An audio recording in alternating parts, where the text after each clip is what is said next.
season. Finally. We've been talking about this for weeks. You've been asking for weeks. Oh my goodness. Speaking of asking, you've been bombarding us with questions about the wedding. Oh my gosh. I'm going to try to keep my enthusiasm to a minimum. It's hard for me to do because I'm as excited as you are. Okay, I'm more excited than you are. But you all are very excited, and it makes me happy that you care so much about the details. So we agreed that we would do an entire Ask Amy Anything video version of nothing but wedding questions because you're nosy. No, just kidding. You're curious, but curiosity killed the cat. You better watch out, you cats. So producer Jay has compiled the most frequent questions. So we'll call those FAQs, frequently asked Amy wedding questions, Amy's nuptials, as well as a few that he really liked, and he's put them into an outline. They're organized by category. Oh my goodness. And we have agreed that we will share as many details as we can, except there are some parameters. And I shared these with producer Jay. Number one, I cannot tell you anything that Bob can't know. And also, you don't get to know Bob's real name. That's not part of it. Did you even get a question about Bob's real name? Oh, I got plenty. Yeah. Well, Jay knows better because for now, Bob needs to remain safely anonymous. He will be Mr. Amy Lawrence for the purposes of this video. Yes. So Bob is still Bob. But I also can't tell you anything about the dress, the wedding dress, because he's not going to see me until I walk down the aisle. And he's nosy. He really is. Which means he will watch this video. And so I can't give away any details about my wedding dress. But I promise details after. And there's one other topic that's off limits, which I will address on my own in a blog post, and that is the future of After Hours with Amy Lawrence. No, it will not become a show with Bob and Amy Lawrence. That's not happening. So I just want you to know that I've heard all your questions about the show. I hear your concerns. They will be addressed in due time. So no dress and no radio show questions. All in good time, peeps. But thank you so much for caring. All right. So want to hop into it? Are we ready? Yes, I'm a little nervous. Are we ready for this big video? Yes, this is far more impactful in my life than anything about my sleep schedule or my favorite sporting event or the worst interview I've ever been through or what kind of foods I will eat when I'm stuck on a desert island. All right. We're going to start off with these starter questions. I'll call these more like the venue questions, if you will. Okay. So these are appetizers, hors d'oeuvres? Appetizer questions. Yeah, little hors d'oeuvre. So this one comes from Stephanie, and we'll start right here. She wants to know... Wait, is this the Stephanie that wants to be a bridesmaid? I think it is, actually. So Stephanie, I appreciate your interest. For now, I think we're all set. It's family only standing up with us, but thank you. That's really sweet. She really does want to be one. I'll be post. But she wants to know, what kind of venue is the wedding at?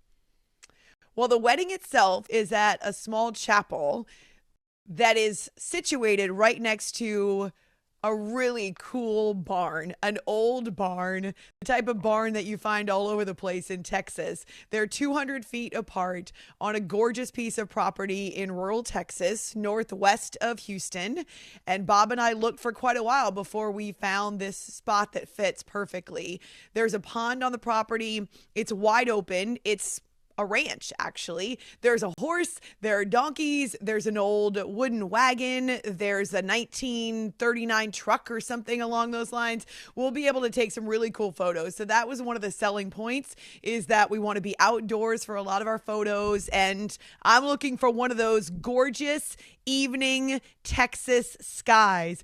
In December, I'm looking for orange and pink and purple clouds, please, Lord. So yes, it's on a wide open piece of property, a ranch with a little chapel for the wedding ceremony itself, and then a cool barn that we will decorate for the reception. That's awesome. Yeah. Barn wedding, love it. All right, so next, this one comes from Dave. He wants to know, is it a small, intimate wedding, or is it a huge blowout party? Oh, no. Well, first of all, huge blowout parties are way above our budget. For those of you who've gotten married recently or you plan to get married, Oh, it is expensive. It's actually kind of crappy that there are so many vendors out there that prey on couples' bliss and excitement and their willingness to do whatever it takes to have this great day, because it is not cheap. We wanted it to be small and intimate anyway, but then the cost convinced us that we wanted to do a smaller party. And Bob keeps reminding me in his wisdom that this is not just about he and I, it's also about the people that we care most about, who have been with us through this whole process of living life and waiting and believing and praying, and now get to celebrate our joy as well. So yes, we are capping at 50 people, which is okay. It's 70% family, and it's going to be a lot of fun. The other thing that we really cared about was having the opportunity to speak to everybody who's at the wedding. We don't want one of those situations where our friends and family show up and they get 10 seconds with the bride and groom. That's not what we wanted. So we're actually doing a party the evening before, a dinner party. My mom's hosting just kind of an easy dinner party. And then we're doing breakfast the morning after, so that my people who are traveling, his people are not traveling, my people who are traveling will get a chance to spend time with us before and after. And it's not just as though they're flying in for, as I say, a couple hours or even 5 minutes with the bride and groom. We want to make sure they know how much we appreciate them. So small and intimate, as well as elegant and fancy, lots of twinkle lights. Very nice. I like that thought. That's a great idea. The before and afters, you could like kind of see the family and get to have that moment, share the moment, not just 5 minutes there and like in a rush. We're excited about the time with people. Yes. Cool. All right. So this last one in our hors d'oeuvre section comes from David, who wants to know, why did you choose December as the time to get married? Now, do you think this is actually a question about why did I choose football season as a time to get married? I don't think it was football about, actually. I think he just really genuinely wanted to know, but maybe. Okay. All right. The God's honest truth is that I do not love the heat and humidity. And I told Bob that if we're getting married in Texas, we're getting married in the wintertime, especially in Houston, because as you know, anybody who lives in the South, the heat and humidity, it's, in my opinion, it's overwhelming in the summertime. We were definitely not getting married in the summer. In fact, what we found out is a lot of wedding venues in the Texas area don't even do weddings in the summer, or if they do, they're really discounted. Outdoor weddings, of course. Indoor, you can do whatever you want. But it also fit our schedule because of time off and because of travel, because our family and friends, they have to come from different places. Again, my side is all traveling. It worked with pets. It worked with the holidays and having our families together to be able to celebrate Christmas right after. So there were a lot of logistics. Now, I will say I never intended it to be on an NFL Sunday. We did talk about a Saturday. It has to do with travel because I actually have to travel to get there, and I have to take Penny with me, so I can't fly. So there is the process of me having to drive the 1,700 miles to get to Texas. And I didn't want to do that, show up on a Friday and get married on a Saturday. And so we're doing a Sunday wedding. As Bob said to me, you're not going to work and watch football the week after the wedding anyway, so who cares? So yes, it's on an NFL Sunday, something I never thought I would do. All right. Now we're going to move on to part 2. This is prepping for the day. Oh, okay. This category. Should we call this the grand entrance? Sure. I like that better. The grand entrance. All right. So our first one in the grand entrance comes from Marilyn, who asks, most importantly, I guess to her, what's on the menu at the wedding? The menu. Oh, we're so excited about the menu. We just were talking about hors d'oeuvres. The hors d'oeuvres are stuffed mushrooms, and they're stuffed with Italian sausage. Also, a brie that's wrapped and baked in a very flaky pasta that's shaped like a flower.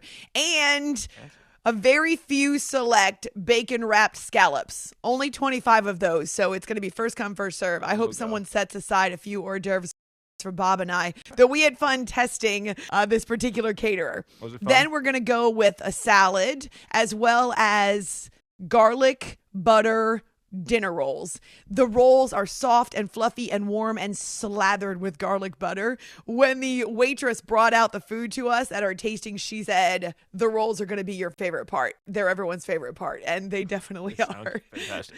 We're also having a chicken Milano, which is a chicken and pasta dish. I believe it's got mushrooms and sun-dried tomatoes. It's a light cream sauce, really good. We're having a carving station with beef tenderloin. And then I never thought I would have carrots at the wedding because I'm not a huge carrots fan, but maple glazed carrots. And they are to die for.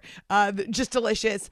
Some of the men in the family picked potatoes au gratin, so that will be the other side dish. So that's the menu for the wedding meal. And it is a sit-down meal, but it's also one of those where you're served. So there are stations and there will be people who are serving the food as opposed to everyone in their fancy duds walking up to a buffet and serving themselves. So we wanted a little more formal than that. Nice. That sounds like a fantastic menu. That's perfect.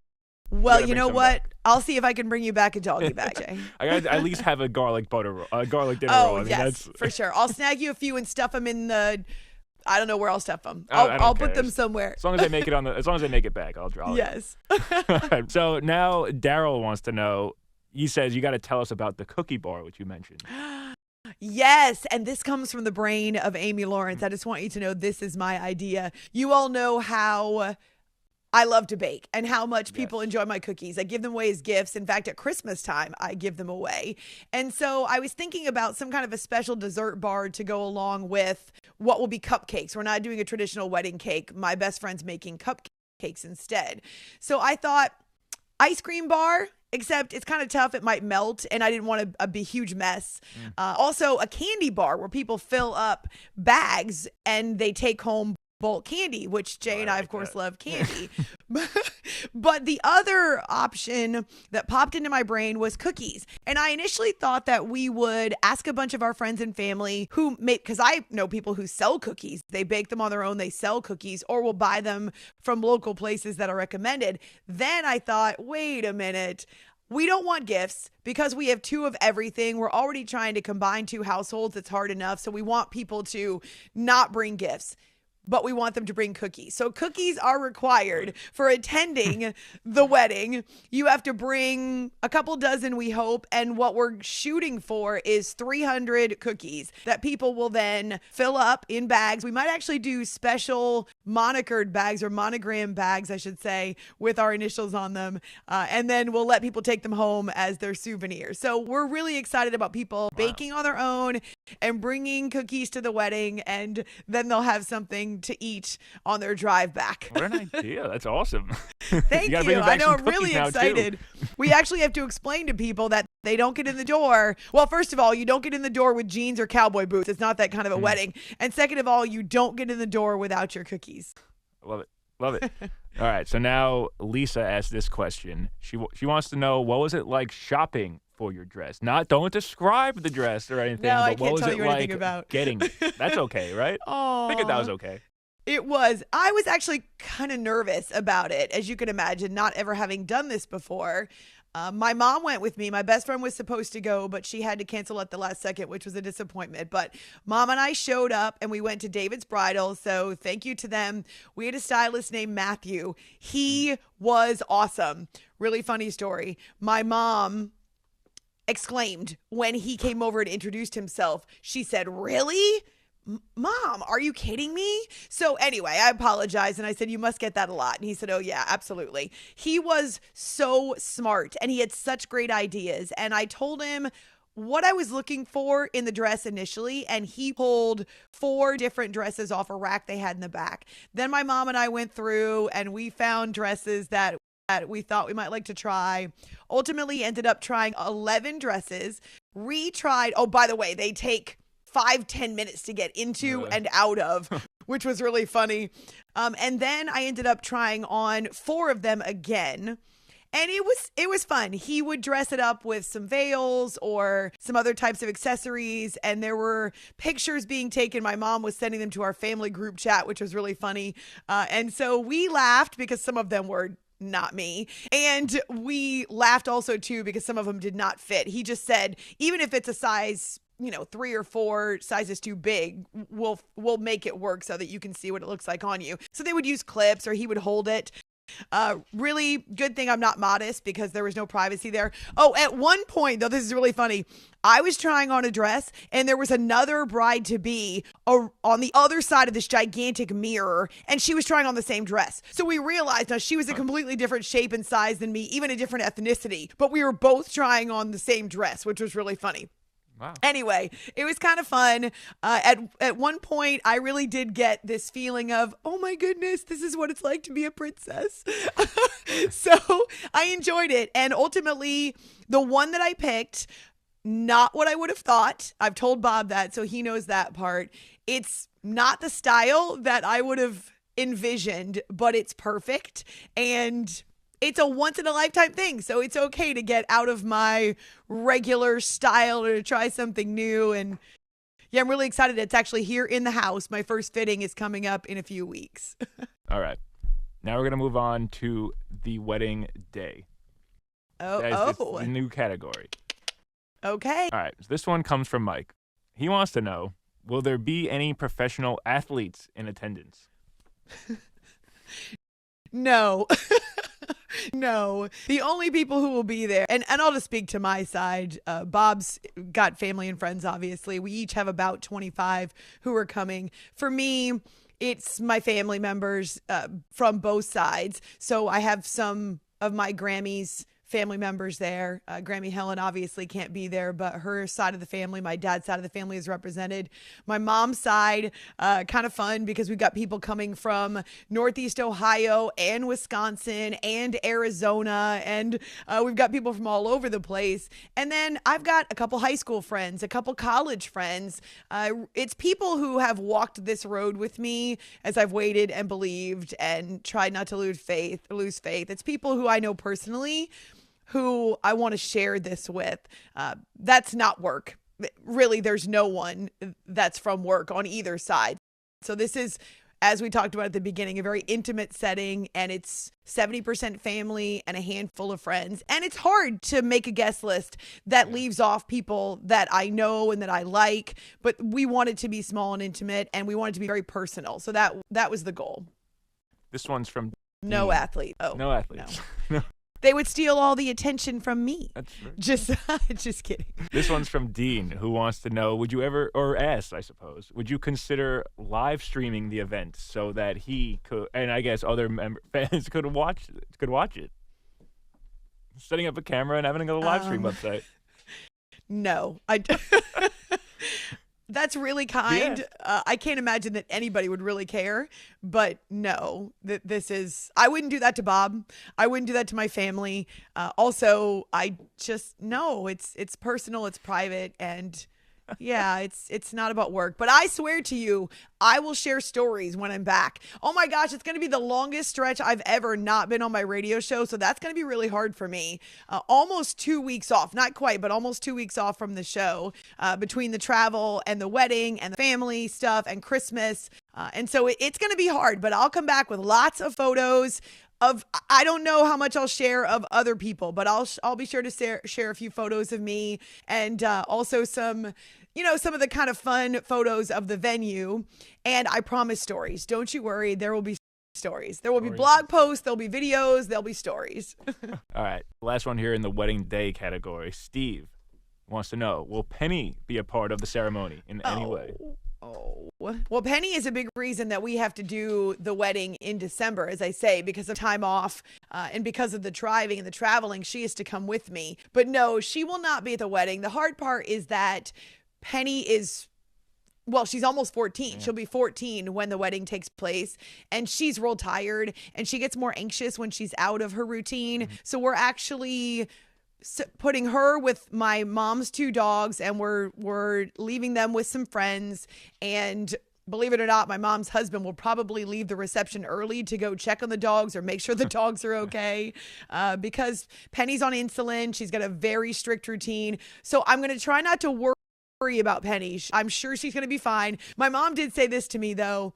Once you get dressed, we need to get a photo of you in your dress with Penny. Oh, of course. Since I have had Penny for, 11 and a half years, she has been the most consistent relationship in my life outside of family for the last 11 plus years. And Bob knows her, Bob loves her, but she's my special girl. So we might need to do an Amy and Penny wedding day photo. American woman. listen what I say.